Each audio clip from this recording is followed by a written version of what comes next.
Hey everyone, welcome to your deep dive. Today we're diving into something that impacts, well, everyone really, money. Yeah. But don't worry, this isn't going to be like a boring finance lecture or anything like that. Yay. We're going to be looking at some really interesting ideas from this book excerpt we have. Yeah. It uses this rich dad, poor dad kind of comparison, Right. to explore wealth, poverty, and all those skills you need to like actually navigate the financial world. It's really fascinating, how this excerpt takes these two simple ideas, rich dad and Yeah. poor dad, Yeah. and uses them to highlight these two totally different mindsets towards work, money, even life itself, really. Right. And it's not about like your actual dad, right? Yeah, yeah. It's more like these two different philosophies, but like Yeah. personified. Yeah, exactly. So walk us through this whole rich dad, poor dad contrast. What's the core difference? Well, I think it boils down to this. Mm. The poor dad often represents that traditional path that, we're told to take. Mm. Prioritize a good education. Mm-hmm. You got to land that secure job. Right. Put in the hours, Yeah. climb that corporate ladder. Yep. It's all about specializing in your field. Mm-hmm.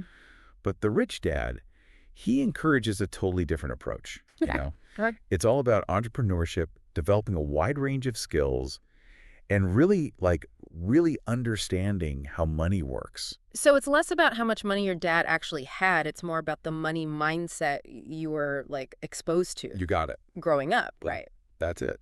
Were you taught to like chase job security, or were you taught to build that financial freedom? Yeah.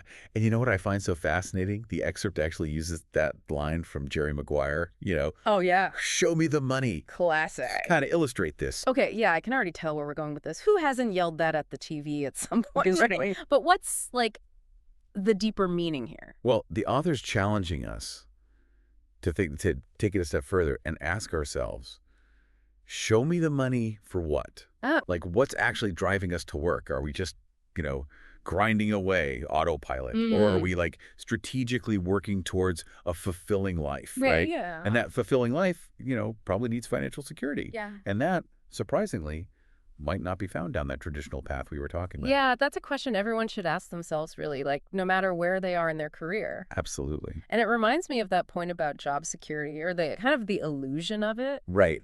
Like those statistics about how many people are woefully unprepared for retirement. It's like scary. Yeah. That's a punch to the gut for that whole safe job strategy. Oh, it's a real reality check. Hmm. A huge chunk of people are headed toward an uncertain financial future, and it really challenges the idea that a traditional job equals automatic financial security. Mm-hmm. It's just not the case. It's like putting all your eggs in one basket and just hoping that one basket's going to magically sustain you forever. Mhm. And speaking of all your eggs in one basket, I thought that airline pilot example was really interesting. Yeah. This whole idea of specialization versus like broader business skills. Well, it's such a powerful example because it shows how specialized skills, while valuable, can actually become a vulnerability Okay. in a constantly evolving economy. Right. Like these pilots, incredibly skilled at what they do. Yeah. But what if the airline industry takes a hit? Yeah.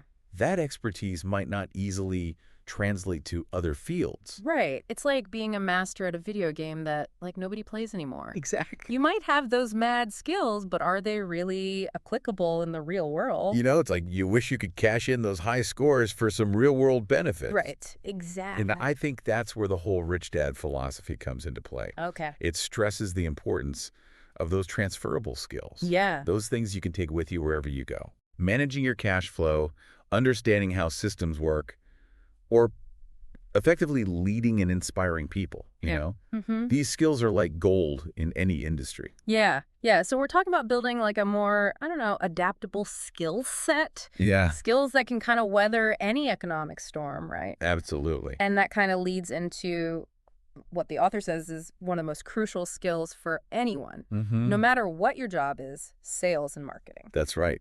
And you might be thinking, wait, aren't those just for salespeople? Yeah, that's what I would think. But here's the thing. Even if you have all these amazing skills and talents, how well are you communicating that value? Oh, okay. It's like having $1 million idea, but it's locked away in your mind. No one knows about it. It's useless if you can't share it. That's true.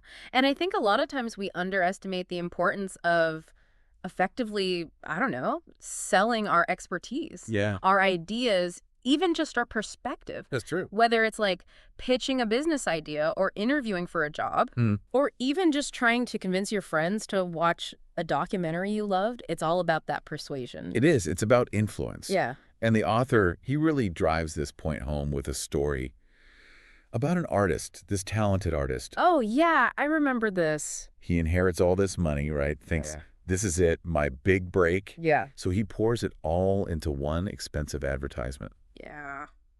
just assuming that'll be it. That'll launch his career. I know, and it's heartbreaking. You can just feel his hope, but it's all, like, misplaced. Coley. He ends up right back where he started, blaming everyone else, feeling like a failure. And from that rich dad mindset, he missed a crucial step, Okay. understanding the power of strategic sales and marketing. Right. He had the product, but didn't know how to connect with anyone. It's like that McDonald's analogy. Yes.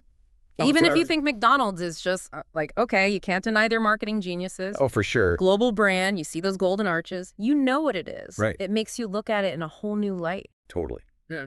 And it shows that a mediocre product, but with amazing marketing, it can still be huge. Wow. But it's not just about the flashy stuff. It's about understanding your audience, Yeah. Right. communicating your value, building those relationships. Now, shifting gears a bit here. Okay. There's this other concept from the excerpt that I wanted to get into.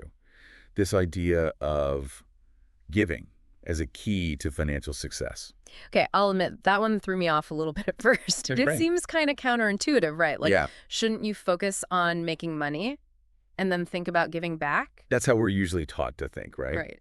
So the excerpt, it contrasts the poor dad approach, which is more like, well, when I have extra money, then I'll give. Yeah. But the rich dad, he emphasizes giving first. Interesting. Sounds kind of radical, but there's a bigger principle at play here. What's that? Abundance. Okay. It's about shifting your mindset from there's only so much to go around to there's enough for everyone, and giving just attracts more. So it's not about scarcity, it's about abundance. Exactly. What goes around comes around, right? But like with wealth and generosity, Right. you're putting that positive energy out there Yeah. and trusting that it'll come back to you.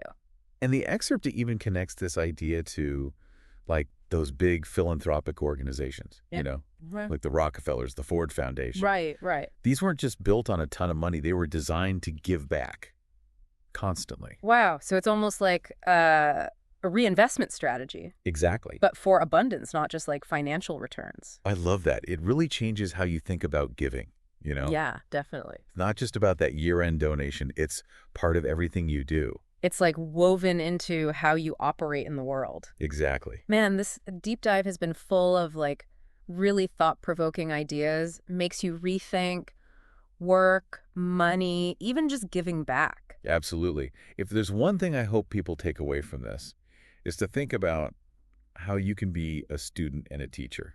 Okay, I like that. How can you learn new things? Always be growing, but then also share that with others. Yeah. It creates this ripple effect, you know? Growth, abundance, it just spreads.